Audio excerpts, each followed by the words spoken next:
Welcome to Teja 7 నమస్తే తెలంగాణ. యావత్ భారతదేశంలోనే డాక్టర్లు ధర్నాకు దిగారు. ఎత్ర నార్యంతే పూజ్యంతే రమ్యంతే తత్ర దేవత అన్నారు. అలాంటి స్త్రీకి అన్యాయం జరిగితే ఎక్కడికి వెళ్ళాలి? అలాంటిది ఒక కలకత్తాలో జరిగిన డాక్టర్ల మీద అత్యాచారం యావత్ భారతదేశంలోనే ఇవాళ బంద్కు పిలుపునిచ్చారు. మనతో పాటు డాక్టర్ గారు ఉన్నారు. ఆమె మాటల్లో విందాం వాళ్ళ ఒక డిమాండ్ ఏంటి. అసలు ఒక డాక్టర్స్ హాస్పిటల్లో ఉండి వైట్ కోట్ వైద్యం చేయాల్సిన డాక్టర్స్ రోడ్డు మీదకి వచ్చి ధర్నాలకు పాల్పడడం అన్నది అంతకన్నా దిగజారిన స్థితి అయితే ఇంకా ఇప్పటి వరకు చూడలేదు మేము. సో మీకు అందరికీ తెలిసిందే, కోల్కతా అయినా చాలా దారుణమైన రేప్ ఇంకా మర్డర్ గురించి. అంటే ఇప్పుడు చూడండి, బయట వెళ్ళినప్పుడు అమ్మాయిలు ఏమన్నారు, బట్టలు ఇలా వేసుకున్నారు, పప్పులకి వెళ్తున్నారు, అబ్బాయిలతో తిరుగుతున్నారు అన్నారు. సో ఇప్పుడు హాస్పిటల్ డ్యూటీలో అలాంటి ప్రొటెక్టెడ్ ఎన్వైరన్మెంట్ లో కూడా ఇలా అవుతుంది అంటే ఎవరిది తప్పని అడగాలి. అలా చూసిన వాళ్ళు తప్పనాలా? అలా పనిచేసినందుకు అంత కష్టపడి జీవితాంతం 10 ఏళ్ల నుంచి మేము చదివి ఇళ్ళు వదిలి హాస్టల్లో ఉండి ఎక్కడెక్కడో ఊర్ల నుంచి వచ్చి మేము పనిచేస్తున్న వాళ్ళది మాదనాలా తప్పు? ఏదో ఒకటి ఇప్పుడు ఆ పాప ఆవిడ మీరు చూసే ఉంటారు, ఆవిడ పైన ఇంజురీస్ అవన్నీ మీకు వచ్చినే ఉన్నాయి ఆన్లైన్. అంత బ్రూటల్ గా ఆవిడంత టార్చర్ పెట్టి చంపారు అంటే అంతకన్నా అంటే మానవత్వం ఉందా మనుషుల్లో? అంత మృగాలుగా ఉన్నారా అన్నది నిజంగా నమ్మశక్యంగా లేదు. సో ఆవిడకి పాపం ఆవిడ may her soul rest in peace. ఎప్పుడైతే ఆవిడ సోల్ పీస్ వెళ్తుందంటే సిబిఐ తొందరగా ఎవరు పెద్దోళ్ళు అవనియండి, మినిస్టర్ కొడుకులు అవనియండి, ఎవరన్నా అవనియండి, అందరూ ఎవరైతే దాంట్లో ఇన్వాల్వ్ అయ్యారో అందరికీ పెద్ద పనిష్మెంట్ రావాలి. అండ్ పెద్ద ఆల్ ద గవర్నమెంట్ పీపుల్ అందరితో కలిసి ఇప్పుడు నేనే తప్పు చేసి ఈ తప్పుకి ఏదో ఒకటి చెయ్యాలి అని రోడ్డు మీద దిగితే సరిపోదు కదండి. ఎవరైతే చూసుకోవాలో వాళ్ళే రోడ్లెక్కి, ఎవరైతే సీఎంలు ఉన్నారో వాళ్ళే రోడ్లెక్కి మేము చేస్తాం అనే కన్నా ఈ ట్యాంపరింగ్ ఆఫ్ ఎవిడెన్స్ ని ఆపి తొందరగా సిబిఐ వాళ్ళకి సపోర్ట్ చేస్తూ తొందరగా బయటకు రావాలని నేను అనుకుంటున్నాను. అండ్ మా గురించి డాక్టర్స్ గురించి వస్తే ఎందుకో లేదండి, నేను నిన్న మీకు చూసి ఉంటారు ఆల్ డాక్టర్స్ దేర్ స్టేటసెస్ అన్ని మారుస్తారు. సో మా ఇంటి కింద ఆవిడ, సో అమ్మ అంతా బాగానే ఉంది, మరి డాక్టర్లు అందరు లేరు కదా, ఎమర్జెన్సీస్ ఎవరు చూస్తారు అని మెసేజ్ పెట్టింది నాకు. అంటే ఆంటీ అంతా బాగానే ఉంది, ఏమైనా బాగుందా, మీరు టీవీ చూస్తున్నారా అని అడిగాను. ఒకటే ఎమర్జెన్సీస్ మాకున్న బేసిక్ మానవత్వం ఉంది, సో ఎమర్జెన్సీస్ ఆపం మేము అని చెప్పిన తర్వాత అయితే ఓకేనమ్మా.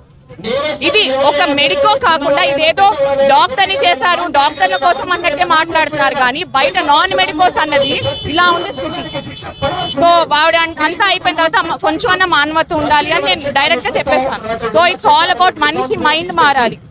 అమ్మాయి ఎందుకు అలా ఉంది అనే కన్నా అబ్బాయి ఎలా ఉండాలి అన్నది నేర్పించాలి. అండ్ డాక్టర్స్ గురించి సెంట్రల్ ప్రొటెక్షన్ యాక్ట్ అనేది స్క్రీన్ ఇన్ డ్రాఫ్ట్ వర్షన్ లోనే ఉంది 2019 నుంచి. అది తొందరగా అమలు చేయాలి. అది పోస్ట్పోన్ అయ్యి ఇప్పటి వరకు అయితే దాన్ని పార్లమెంట్ లో పాస్ చేయలేదు.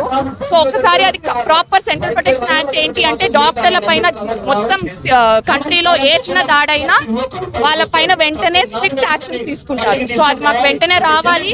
అండ్ గవర్నమెంట్ హాస్పిటల్స్ అవనియండి ఆర్ ఎనీ హాస్పిటల్స్ డాక్టర్స్ కి ప్రాపర్ అంటే కొంచెం వసతి పడుకోవడానికి మాకు వచ్చి 1 గంట నిద్ర కూడా కొంచెం సేఫ్ ప్లేస్ లో దొరుకుతుంది అన్నట్టు కోరుకుంటున్నాం. కోవిడ్ టైంలో కూడా మీరు ప్రాణాలని బలంగా పెట్టి చాలా మంది వైద్యుని కాపాడిన విషయం మనకు తెలిసి, కోవిడ్ సమయంలో కూడా మీరు ప్రాణాలు బలంగా పెట్టేసి చాలా మంది వైద్యులను కాపాడడం జరిగింది. కానీ ఇప్పుడు జరిగిన ఈ కలకత్తా అత్యాచారం వెనుక దాదాపు ఇప్పుడు అతనికి ఎలాంటి శిక్ష విధిస్తే బాగుంటుంది, లేదా అతనికే శిక్ష కాకుండా ఏమైనా చట్టం ఏమైనా మారుస్తే బాగుంటుంది? డెఫినెట్లీ చట్టం రావాలండి. కానీ నా పర్సనల్ గా అడిగితే వాళ్ళు ఏదో ఉరి శిక్ష తీసేసి వదిలేయాల్సింది కాదు ఈ స్థితి. ఆ అమ్మాయిని ఎలా టార్చర్ పెట్టారో, ఎలా తొక్కి ఆమెను టార్చర్ పెట్టారో అలానే వాళ్ళ ప్రైవేట్ పార్ట్స్ కట్ చేసి వాళ్ళని టార్చర్ పెట్టి చంపాలని నా పర్సనల్ ఒపీనియన్. ఉరి తీసేస్తే ఎవ్వరు ఏమీ తెలియదు, మళ్ళీ అప్పుడు నిర్భయాకి అయినట్టే అందరికి అయినట్టే మళ్ళీ అందరు మర్చిపోతారు, అంతా సేమ్ సిచ్యువేషన్కి వస్తుంది. ఐ నో హ్యూమన్ రైట్స్ ప్రకారం ఇవన్నీ అవ్వకపోవచ్చు, but every girl feels he should be tortured the same way she was tortured, and his private parts should be cut.